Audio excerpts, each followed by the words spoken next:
తాకట్లో ఉన్న బంగారాన్ని విడిపించలేక వడ్డీల మీద వడ్డీలు కడుతూ ఇబ్బంది పడుతున్నారా? అయితే ఇప్పుడే సంప్రదించండి శివ గోల్డ్ కంపెనీ. మీ నమ్మకానికి మా హామీ శివ గోల్డ్ కంపెనీ. ఇరాన్పై మరోసారి భీకర స్థాయిలో దాడులు చేసేందుకు ఇజ్రాయెల్ సిద్ధమవుతున్నట్లు సంకేతాలు వెలువడుతున్నాయి.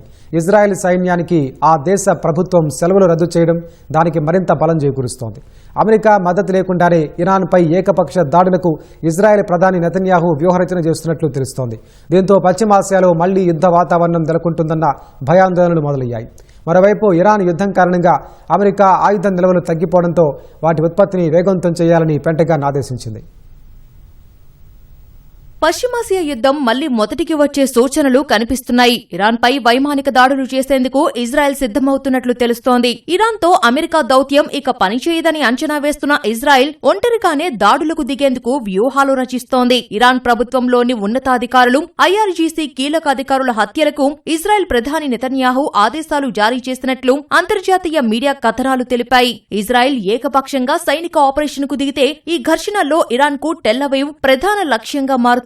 ఇజ్రాయెల్ కనుక దాడులను తీవ్రతరం చేస్తే తమ సత్తా ఏంటో చూపిస్తామని ఇరాన్ ఇప్పటికే హెచ్చరించింది. హైఫా రిఫైనరీతో పాటు ఇజ్రాయెల్ వ్యాప్తంగా దాడులు చేస్తామని స్పష్టం చేసింది. అయితే ఇజ్రాయెల్ వద్ద ఇంటర్సెప్టర్ల నిల్వలు ప్రమాదకర స్థాయికి పడిపోయినట్లు సమాచారం. ఈ పరిస్థితుల్లో ఇజ్రాయెల్ కొత్త దాడులకు పాల్పడితే ఇరాన్ నుంచి వచ్చే ప్రతీకార దాడులను అడ్డుకోవడం చాలా కష్టంగా మారుతుంది.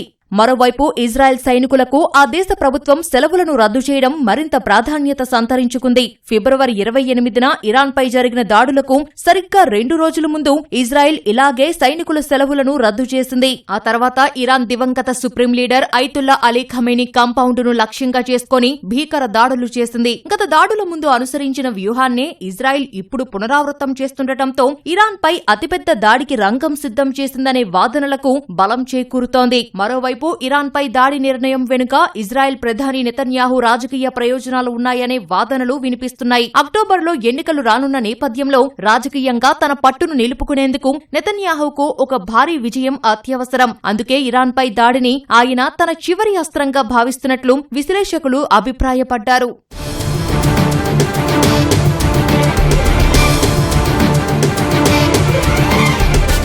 మరోవైపు ఇరాన్తో జరుగుతున్న యుద్ధం కారణంగా అమెరికా ఆయుధ నిల్వలు భారీగా పడిపోయాయి. ఈ నేపథ్యంలో అమెరికా రక్షణ దళాలకు అవసరమైన ఆయుధాలను వేగంగా అందించేందుకు పెంటగాన్ దృష్టి సారించింది. ఆయుధోత్పత్తిని, కొనుగోళ్లను పెంచుతున్నట్లు పెంటగాన్ ప్రతినిధి సీన్ పార్నెల్ ఒక ప్రకటనలో తెలిపారు. శత్రువుల నుంచి పొంచి ఉన్న ముప్పును వేగంగా తిప్పికొట్టేందుకు తమ సైనికులకు అవసరమైన ఆయుధాలను సమకూర్చుకోవడంపై దృష్టి పెట్టినట్లు చెప్పారు. వాషింగ్టన్ కు చెందిన centre for strategic and international studies తాజా విశ్లేషణ ప్రకారం ఇరాన్తో జరుగుతున్న యుద్ధం కారణంగా అమెరికా మిలిటరీ వద్ద ఉన్న అధునాతన క్షిపణి ఇంటర్సెప్టర్ల నిల్వలు భారీగా తగ్గుతున్నాయి. యుద్ధం ప్రారంభానికి ముందు అమెరికా వద్ద 2330 పాట్రియాట్ ఇంటర్సెప్టర్లు ఉండగా ఏప్రిల్ నాటికి అవి 1030కి పడిపోయాయి. ఇటీవల జరిగిన దాడుల తర్వాత వీటి సంఖ్య 759 నుంచి 827 మధ్య ఉన్నట్లు నివేదిక తెలిపింది. అటు యుద్ధం ముందు అమెరికా వద్ద 452 థర్డ్ ఇంటర్సెప్టర్లు ఉండగా ఏప్రిల్ నాటికి అవి 232 నుంచి 262కు పడిపోయాయి.